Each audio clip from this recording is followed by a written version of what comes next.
Hello everyone, welcome to SMS Bangla 30। তোমরা দেখছো SMS Bangla 30 YouTube channel, আর আমি সুব্রত। সেন্ট্রালাইজ কলেজ অ্যাডমিশন 2024 নিয়ে আজকে আমি বিস্তারিত কিছু আলোচনা করব তোমাদের সাথে, যেটা আলোচনার মধ্যে থাকবে তোমাদের মপ আপ রাউন্ড নিয়ে, অর্থাৎ মপ আপ রাউন্ডে কতজন অ্যাডমিশন নিল এখনো পর্যন্ত, আর কতজন ছাত্রছাত্রী এখনো পর্যন্ত অ্যাডমিশন নিল না, আবার কতজন ছাত্রছাত্রী তারা পেমেন্ট করেছে, আবার কতজন ছাত্রছাত্রী পেমেন্ট করেনি, আবার মপ আপ রাউন্ডে কতজন ছাত্রছাত্রী তারা অ্যাপ্লাই করেছিল। আর এটাও আমি আলোচনা করব যে তোমাদের প্রতিটা কলেজে এখনো পর্যন্ত কত সিট ফাঁকা আছে, বা ফাঁকা আছে কিংবা প্রতিটা কলেজে সিট ভর্তি হয়ে গেছে, এটা নিয়েও আমি বিস্তারিত আজকে আলোচনা করব। তা ভিডিওটা খুবই গুরুত্বপূর্ণ হতে চলেছে, অবশ্যই তোমরা ভিডিওটার প্রথম থেকে শেষ পর্যন্ত দেখবে। আর ভিডিওটা ভালো লাগলে অবশ্যই লাইক করবে, চ্যানেলে নতুন হয়ে থাকলে চ্যানেলটা সাবস্ক্রাইব করবে, আর তোমাদের বন্ধুদের কাছে অবশ্যই শেয়ার করবে। তো চলো শুরু করি আজকের ভিডিও। দেখো, আজকে এটা নামি দামি সংবাদপত্রে উঠে এসছে তোমাদের যে সেকেন্ড ফেজ তথা মপ আপ রাউন্ডে যে অ্যাডমিশন চলছে সেই নিয়ে আজকে বিস্তারিত কিছু তথ্য উঠে এসছে। দেখো কি তথ্য সেটা আমি প্রথম থেকে বলি। 56,000-এর বেশি পড়ুয়া ভর্তি হলো না দ্বিতীয় রাউন্ডে, অতিরিক্ত আসন নিয়ে প্রশ্ন।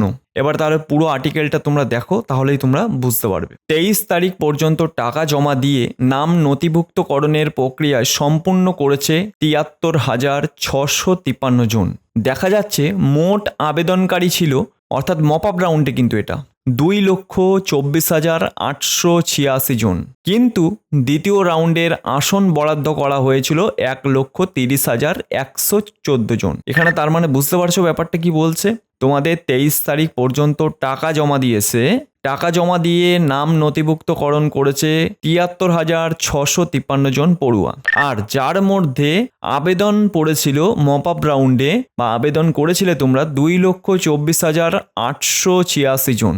এবার দ্বিতীয় রাউন্ডে আসন বরাদ্দ কত করেছিল, অর্থাৎ সকল ছাত্রছাত্রীকে যে কলেজ অ্যালোটেট করেছিল বা সিট অ্যালোটেট করেছিল 1,30,114 জন। বুঝেছো? তাহলে ক্লিয়ার হয়েছে ব্যাপারটা। দেখো, কেন্দ্রীয়ভাবে ভর্তির প্রক্রিয়ায় দ্বিতীয় রাউন্ডে নাম নথিভুক্ত করেছে 73,000-এর মতন পড়ুয়া। এর মধ্যে মাত্র 27,000-এর বেশি পড়ুয়া নতুন করে নাম নথিভুক্ত করে ভর্তি হয়েছে বলে উচ্চশিক্ষা দপ্তরের সূত্রের খবর। 56,000-এর বেশি পড়ুয়া অনুপস্থিত থেকে গেল দ্বিতীয় রাউন্ডে। তাহলে বুঝতে পারছো, 56,000 পড়ুয়ার বেশি অনুপস্থিত, মানে তারা অ্যাডমিশন নিল না দ্বিতীয় রাউন্ডে। আসন সংখ্যা কি তবে অতিরিক্ত হয়ে গিয়েছে? প্রশ্ন উঠছে নানা মহলে। বিগত কয়েক বছরে স্নাতক স্তরে বহু আসন ফাঁকা থেকে যাচ্ছে, এইবার তাই অতিরিক্ত আসন নিয়ে ব্যবস্থা গ্রহণ করতে চলেছে উচ্চশিক্ষা দপ্তর।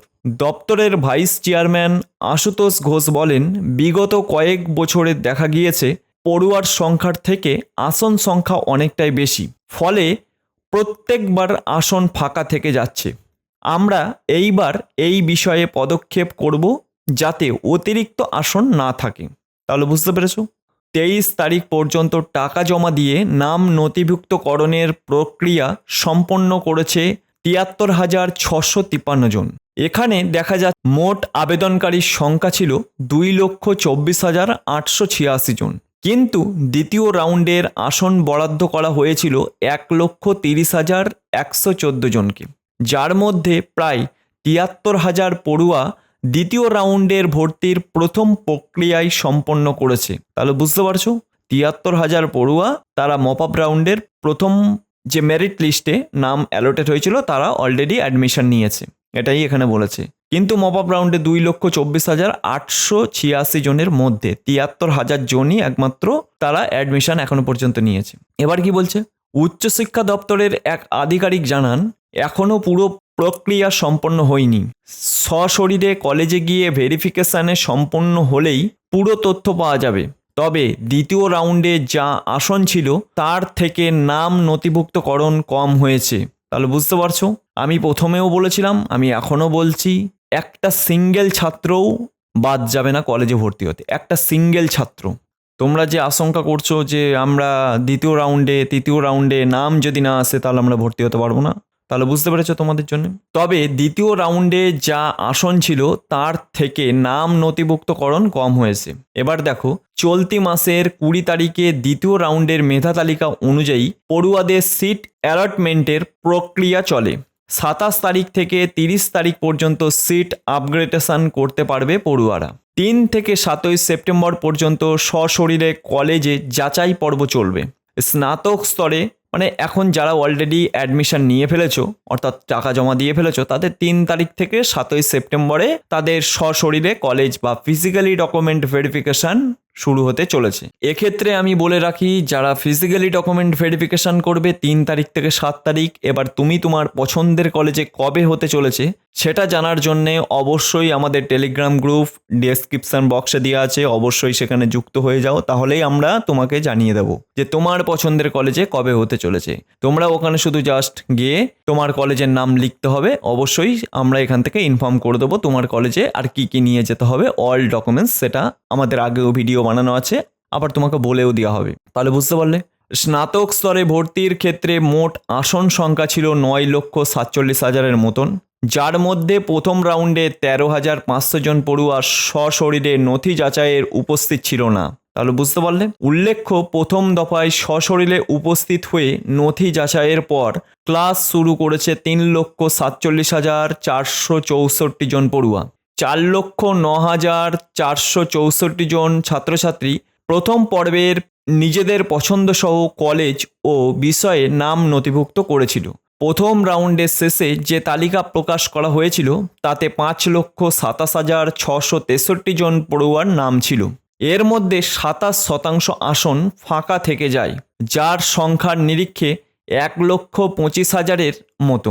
দ্বিতীয় রাউন্ডে টাকা জমা দেওয়ার প্রক্রিয়া সম্পূর্ণ করার পর দেখা যাচ্ছে 56,461 জনেরও বেশি পড়ুয়া টাকা জমা দেয়নি। তাহলে বুঝতে পারছো, আমি প্রথমেও যা বলেছিলাম, যেদিন থেকে আমি ভিডিও করছি সেদিন থেকেও আমি বলেছিলাম, এখনও আমি বলছি, একটা সিঙ্গেল ছাত্রও বাদ যাবে না। সে তার পছন্দ কলেজ বা পছন্দের সাবজেক্ট অবশ্যই পড়তে পারবে। তো এই ভিডিওটা থেকে একদম কনফার্ম হয়ে যেতে পারবে তোমরা।